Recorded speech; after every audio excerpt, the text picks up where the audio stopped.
Gold, trusted gold buyers. మీరు తాకట్టు పెట్టిన బంగారాన్ని విడిపించి ఈ రోజు ఉన్న మార్కెట్ ధరకు కొనబడను.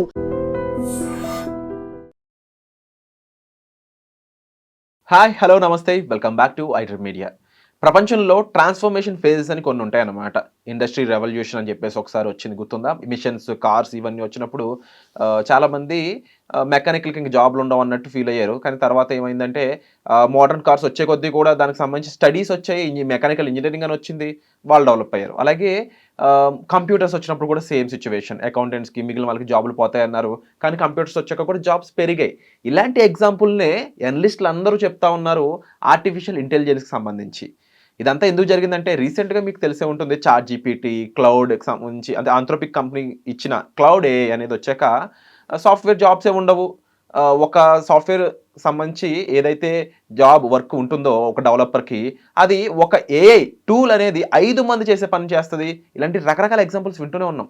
దీనికి సంబంధించి మన కంట్రీ ఒక డెసిషన్ తీసుకుని వరల్డ్ కంట్రీస్ని ఇన్వైట్ చేసి మరి ఒక సదస్సును కూడా క్రియేట్ చేసింది ఢిల్లీలో.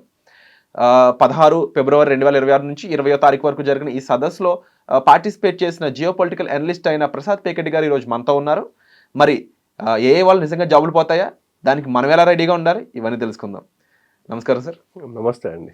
అంటే సార్, మీరు కూడా అక్కడ డెఫినెట్లీ అంటే ఏదైతే ఎక్స్పీరియన్స్ చేస్తున్నారో ఏఐ సమ్మిట్లో, ఫ్రెంచ్ ప్రెసిడెంటే వచ్చి ఇక నుంచి ఎవరు డెవలప్ చేస్తారో కాదు, ఇండియాతో కలిసి ఎవరు డెవలప్ చేస్తారో వాళ్ళు నెంబర్ 1లో ఉంటారు అనే ఒక స్టేట్మెంట్ వాడాడు. అంటే ఇండియా ఎలాంటి సిచ్యువేషన్లో ఉంది, ఎంత డెవలపింగ్గా, ఎంత ఎస్పైరింగ్గా ఉంది ఏఐకి సంబంధించి కాస్త చెప్తారా? ఓకే. సో ఈ ఏఐ సమ్మిట్ ఏదైతే జరిగిందండి, దాంట్లో నేను ఒక 3 రోజులు అటెండ్ అయ్యాను ఢిల్లీలో. నాకు వెళ్ళేదానికంటే ముందు ఎంతో కొంత అపోహ ఉండేది. భారతదేశము ఏదో అంత పెద్దగా ఏం లేదేమో, ఏఐకి అంత ప్రిపేర్డ్గా లేదేమో అని అనిపించింది, to be very very honest. China వాళ్ళు లేకపోతే యుఎస్ వాళ్ళు చాలా ముందుండిపోయారు, మనం వెనకబడిపోయామేమో అన్న ఒక అపోహ ఉండేది నాకు. అయితే వెళ్ళి అక్కడ చూసిన తర్వాత మెయిన్ అక్కడ నాకు మన గవర్నమెంట్ వివిధ క్షేత్రాల్లో ఏఐని ఎలా యూస్ చేస్తున్నారు, అగ్రికల్చర్ కానివ్వండి, లేదంటే రైల్వేస్లో కానివ్వండి, ఇంకోటి ఫైనాన్షియల్ సైడు, ఇంకా మన పథకాలని ఇంప్లిమెంటేషన్స్ చేయడము, డిఫెన్సు, వీటిలో ఏవైతే చూస్తున్నారో అక్కడ ఎగ్జిబిషన్స్, ఎక్స్పోస్ ఏవైతే పెట్టారో అవి చూడడం ద్వారా కొంచెం మైండ్ సెట్ చేంజ్ అయ్యింది. లేదు, మనం కూడా వీఆర్ ఆల్సో డూయింగ్ గుడ్ అని ఒక కాన్ఫిడెన్స్ వచ్చింది. ఈసారి వాళ్ళు తీసుకున్న మెయిన్ థీమ్ వచ్చేసరికి planet people progress. Planet people progress అంటే ప్లానెట్ ఎందుకంటే ఇంపార్టెంట్ అండి. ఒక 1 year బ్యాక్ ఐ థింక్ ఫ్రాన్స్లో జరిగింది అనుకుంటా ఏఐ సమ్మిట్ 2025. మోదీ గారు వెళ్ళారు. ఇప్పటివరకు ఆ టర్మ్ మీరు ఎక్కడ విని ఉండరు, సస్టైనబుల్ ఏఐ అన్న అంశం లేదు. సస్టైనబుల్ ఏఐ ఎందుకంటే మన ఏఐని యూజ్ చేసుకుంటే ఒక క్వెరీ మీరు సింపుల్గా చాట్ జీపీటీలో అడిగారు అనుకోండి, బ్యాక్ ఎండ్లో అది ఎంత ప్రాసెసింగ్ చేసుకుంటుందో, ఏ ప్రాసెసర్లు ఏ హార్డ్వేర్లను యూజ్ చేసుకుంటుందో, ఆ హార్డ్వేర్లు కన్జ్యూమ్ చేస్తున్న ఎలక్ట్రిసిటీ, దాంతోపాటు ఆ హార్డ్వేర్ని కూల్గా ఉంచడానికి యూజ్ చేసే ఏసీలు కానివ్వండి, వాటర్ కానివ్వండి, ఇవన్నిటికీ ఎన్వైరన్మెంట్ మీద ఎంత ఎఫెక్ట్ ఉండబోతోంది. అలా ఉండకుండా సస్టైనబుల్ ఏఐ కూడా ఇంపార్టెంట్, మన క్లైమేట్ కూడా ఇంపార్టెంట్ అనే టర్మ్. అందు గురించి planet is very very important concept. అలాగే పీపుల్, ఎందుకంటే భయాలు కూడా ఉన్నాయి, ఈ ఏఐ వల్ల ఉద్యోగాలు వెళ్ళిపోతాయేమో. అండ్ ఎస్పెషల్లీ భారతదేశానికి మన వాళ్ళు చాలామంది గత 25-30 సంవత్సరాల నుంచి చాలామందికి ఉద్యోగాలు కల్పించింది, లేకపోతే వాళ్ళని ఒక lower middle class, poor family నుంచి middle class, upper middle class వరకు తీసుకెళ్ళింది అంటే అది one of the biggest factor is IT and BPO jobs. ఇది వాస్తవం. అయితే దీంట్లో కూడా ఎక్కువ ఏంటి, మనకి ప్రోగ్రామింగ్ స్కిల్స్ అంటే కోడింగ్ రాయడాలు ఇవన్నీ. ఎప్పుడైతే ఆంథ్రోపిక్ వాడు మీకు ఇప్పుడు నో కోడింగ్ అని చెప్పేసి వాడు వర్క్ అని చెప్పేసి వాడు తీసుకొచ్చాడు, మార్కెట్లు అన్నీ స్టాక్ మార్కెట్లు ధన్మని పడిపోయాయి. సో అందు గురించి జనాల్లో అందరూ ఆ భయం ఒకటి ఏర్పడింది. అయితే మనము అక్కడ చూసుకోవాల్సింది ఎంతమంది వచ్చారు అంటే, మీరు ఫ్రెంచ్ ఆయన అని చెప్పారు. ఆయనే కాకుండా ఒక 20 మంది దేశాధినేతలు వచ్చారు. చాలామంది కంపెనీ సీఈఓలు వచ్చారు. భారతదేశం నుంచి అన్ని లీడింగ్ ప్లేయర్స్ ఎవరైతే ఉన్నారో ఐటీ వాళ్ళు అందరూ అటెండ్ అయ్యారు. ఐటీ వాళ్ళే కాకుండా హెల్త్ కేర్ సెక్టర్లో ఉండేవాళ్ళు వీళ్ళందరూ కూడా అటెండ్ అయ్యారు. వాళ్ళ సీఈఓ సమ్మిట్ జరిగింది అక్కడ. సో దీన్ని ఏఐ మనకు రాను ఎలా అవుతుందంటే, ఇప్పుడు మొబైల్ ఫోన్ మనకు లైఫ్లో ఇంపార్టెంట్ భాగం ఎలా అయిపోయిందో ఏఐ కూడా అలాగే అవుతుంది. ఏఐని మన రిప్లేస్ చేసేస్తుంది అనడానికంటే ఏఐని మన నిత్య జీవితంలో మనం ఎలా వాడుకోవచ్చు అనే మీద ధ్యాస పెట్టాలి. ఏఐ అనేది కొత్తగా ఏం లేదు, 1950s నుంచి ఉంది. ఏఐ ఆల్గరిథమ్స్ కానీ అవన్నీ 1950s నుంచి ఉన్నాయి. మీకు ఒక 1995 to 1998 ఆ ప్రాంతంలో గ్యారీ కాస్పరోవ్ ఉండేవాడు, వరల్డ్ నెంబర్ 1 చెస్ ప్లేయర్. అతనుకి కాంపిటీషన్ ఐబిఎం వాళ్ళు బ్లూ చిప్ ఏదో చెప్పి ఒక కాంపిటీషన్ పెట్టారు. అతను ఏఐ టూల్ అది ఘోరంగా ఓడించేసింది దాన్ని. అంటే ఏఐ అప్పటి నుంచి ఉంది. ఇంకా మనం చూసుకోవాలంటే మన నిత్య జీవితంలో ఆల్రెడీ వాడుతున్నాం ఏఐని. ఓకే, ఎలా అంటారు? ఇప్పుడు మీరు మీ ఇంటి నుంచి ఎక్కడో మనకు బిహెచ్ఎల్ ఎక్కడి నుంచి స్టూడియోకి రావాలనుకోండి, డ్రైవ్ చేస్తున్నారు, మీకు మ్యాప్ ఇవన్నీ చూసుకుని ఇంత టైం అవుతుంది ఇవన్నీ క్యాలిక్యులేట్ చేసి చెప్తుంది కదా గూగుల్. యూజ్ చేసుకుని ఆల్గరిథమ్స్ యూజ్ చేసుకొని అది చెప్తుంది. మనకు తెలియకుండానే ఏఐని మనం చాలా విధాలు వాడేస్తున్నాం. అయితే ఇప్పుడు భయం అందరికి ఎక్కడ పట్టుకుందంటే, సరే మనం అవి వాడుకుంటున్నాం, అది పర్లేదు మనకు తెలియకుండానే, కానీ నా జాబ్ నేనైతే వర్క్ చేస్తున్నానో దాన్ని రీప్లేస్ చేసి పడేస్తుంది, అప్పుడు నా పరిస్థితి ఏంటి అని ఒక భయం ఉంది. అయితే ఈ భయాలన్నింటినీ తొలగించడానికి ఈ సమ్మిట్లో చాలా మంచి ఇన్పుట్స్ ఇచ్చింది నందన్ నీలేకని గారు. అంటే I think now he's Infosys chairman. ఎలా ఉండబోతోంది, ఎందుకంటే మనం ఒప్పుకోవాల్సింది ఏంటంటే, చాలా మటుకు Indians are Asian for that matter అందరు ప్రోగ్రామింగ్ చేసేవాళ్ళే, కోడింగ్ చేసేవాళ్ళే. కానీ ఆ కోడ్ రాయాల్సిన కోడ్ ఒక వారం రోజులు తీసుకుంటే ఏఐ వితిన్ హాఫ్ డే చేసేస్తాం. నాట్ ఈవెన్ హాఫ్ డే, మొత్తం కోడ్ రాయకుండా.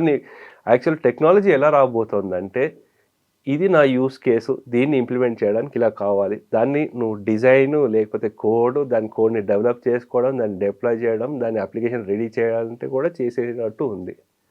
సో అటువంటప్పుడు మనము అంటే ఒక ప్రోగ్రామర్ గానో ఇంకొక టెక్నికల్ వ్యక్తిగానో, లేకపోతే ఇదే కాదు నేను చెప్తుంది, ఐటీఏ కాదు, కొన్ని లాయర్స్కి కూడా వాళ్ళకి ఏ సెక్షన్ ఏది, ఈ కేసుకి ఏ సెక్షన్ ఏది రిఫర్ చేయాలి, ఇవన్నీ కూడా కోవర్క్స్ అని వాడు రిలీజ్ చేశాడు.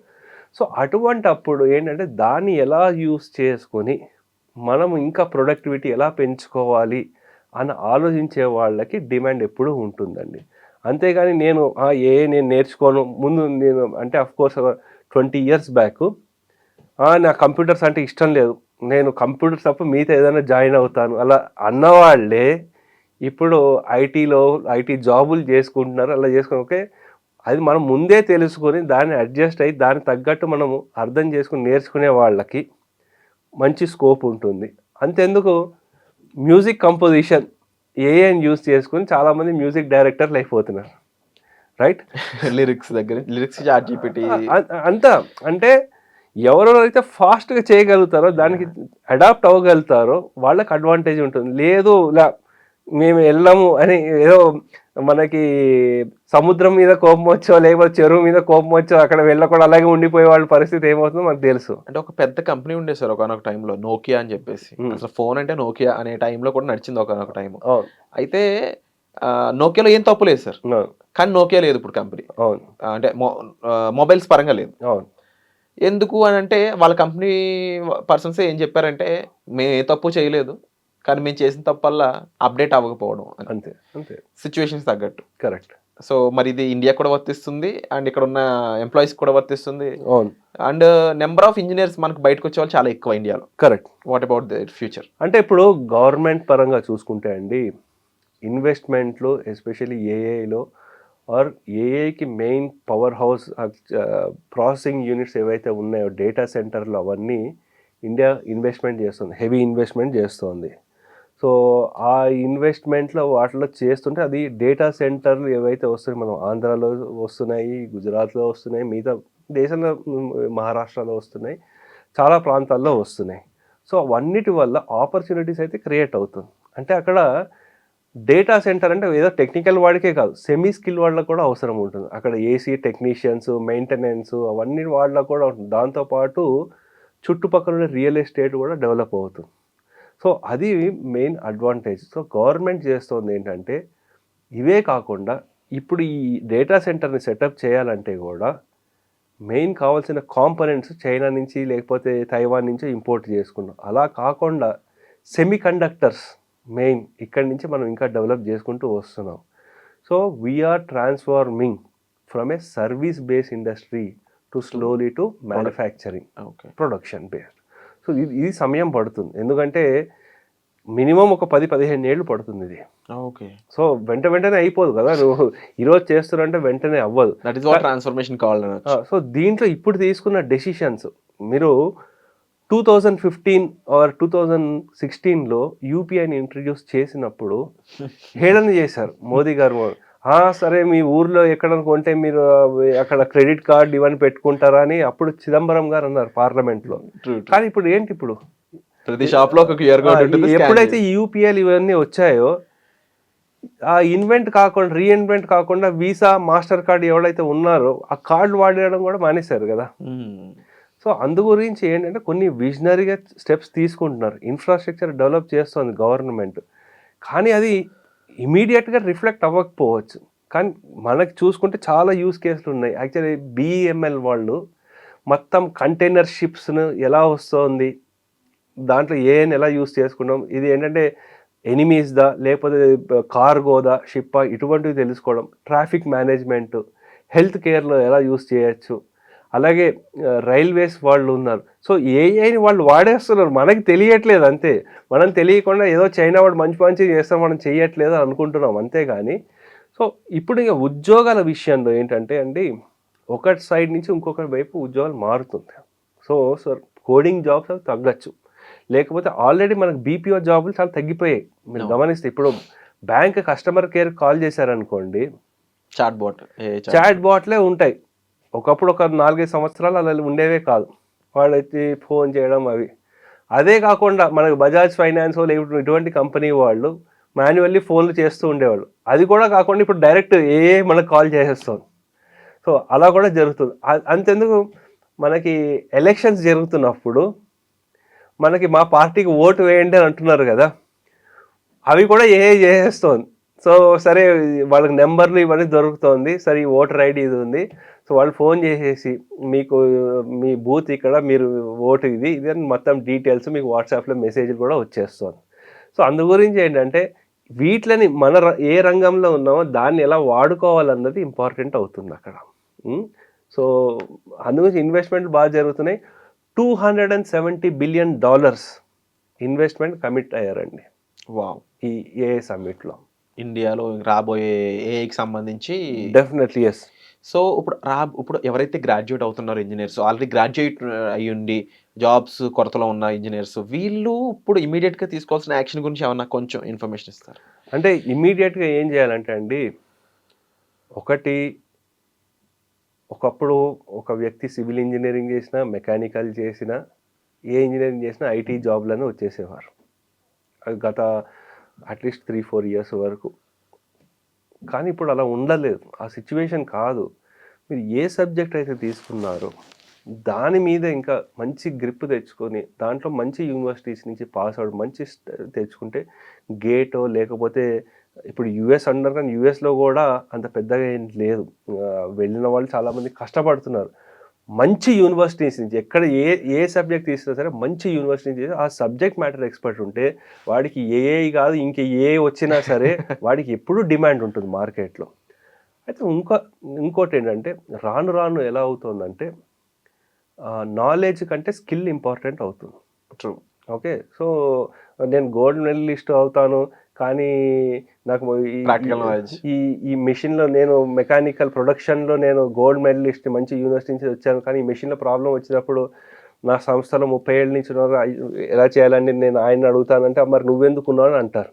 సో అందు గురించి ఏంటంటే స్కిల్ ఈజ్ వెరీ వెరీ అంటే ఇంపార్టెంట్. దీనికి మేజర్ బ్యాక్ అండ్ రీజన్ చూసుకుంటే మన అంటే ఏఐ పరంగా ఇంత ఇన్వెస్ట్మెంట్ వస్తుందని మీరే చెప్పారు, కానీ సెంట్రల్ గవర్నమెంట్ ఇంకొక డెసిషన్ తీసుకోవాల్సిన అవసరం ఉంది అని చెప్పేసి మిగిలిన అనలిస్టులు ఏమంటున్నారంటే ఏదైతే కొన్ని సంవత్సరాల క్రితం సబ్జెక్ట్ ఇప్పటికీ ఇంజనీరింగ్ లో టీచ్ చేస్తున్నారో అది మారాల్సిన టైం వచ్చింది, ఇంకా అదే సబ్జెక్ట్ టీచ్ చేస్తారంటే కుదరదు, చాలా చేంజెస్ చేయాలి ప్రతి డిపార్ట్మెంట్ లో. కోర్ డిపార్ట్మెంట్స్ ఏవైతే ఉన్నాయో మెకానికల్, సివిల్, అలాగే మెయిన్ గా సిఎస్సి, వీటిలో 30 సంవత్సరాలు 40 సంవత్సరాల క్రితం సబ్జెక్ట్ ఇప్పుడు చెప్తానంటే that is not how it works అని చెప్పేసి ఈవెన్ నిఖిల్ కామత్ లాంటి స్టార్ట్అప్, ఐ మీన్ ఇప్పుడు స్టార్ట్అప్ కాదు, జీరో ద ఫౌండర్స్ లాంటి వాళ్ళు ఉండొచ్చు, whatever the background they are from, everybody saying మన ఎడ్యుకేషన్ సిస్టమ్ మారాలి అనేది. మరి దీనికి సంబంధించి central government, state governments what they gonna do? National education policy తీసుకొచ్చారు, కానీ అది ఎంత యాక్టివ్గా ఉంది, ఎంత అడాప్షన్ అయింది అనేది ఎవరికీ తెలియదు.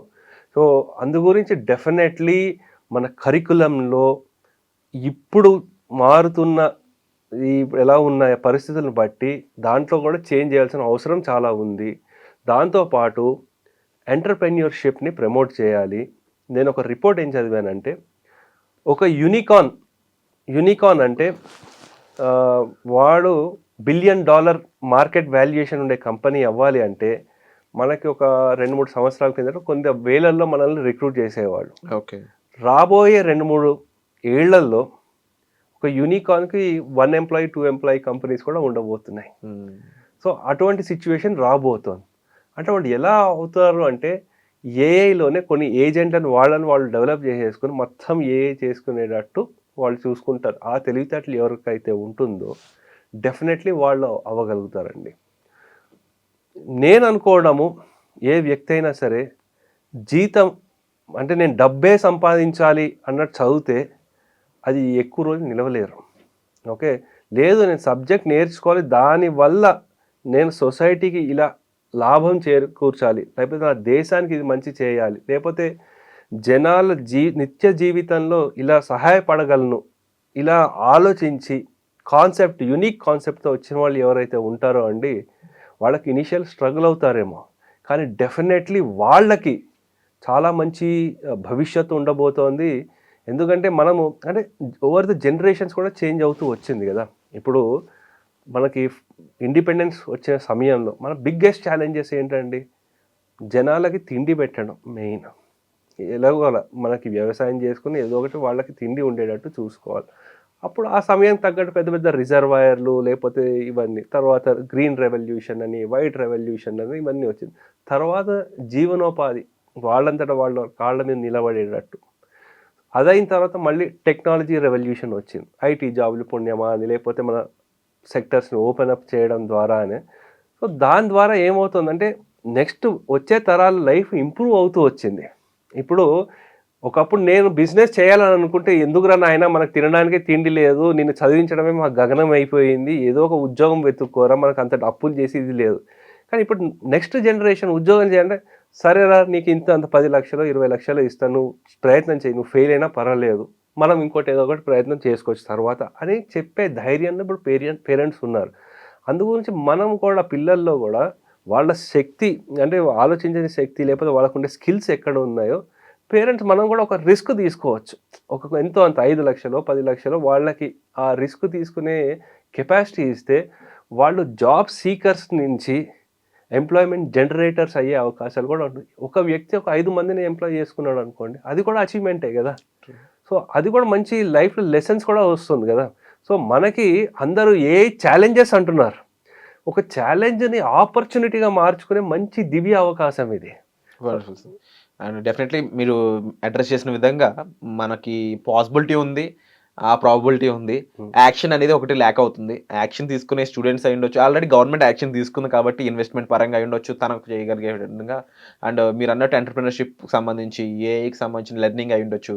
అండ్ మనకున్నంతలో మనం ఏ విధంగా లేటెస్ట్ ట్రెండ్‌కి అప్డేటెడ్‌గా ఉండగలం అనే దాన్ని బట్టి చూసుకున్న వాళ్ళు మాత్రమే ఫ్యూచర్లో సర్వైవ్ అవ్వడానికి ఫైనాన్షియల్గా స్టేబుల్గా ఉండడానికి స్కోప్ ఎక్కువ ఉందని అయితే ఇక్కడ మనకి సార్ చెప్పడం జరిగిందనమాట.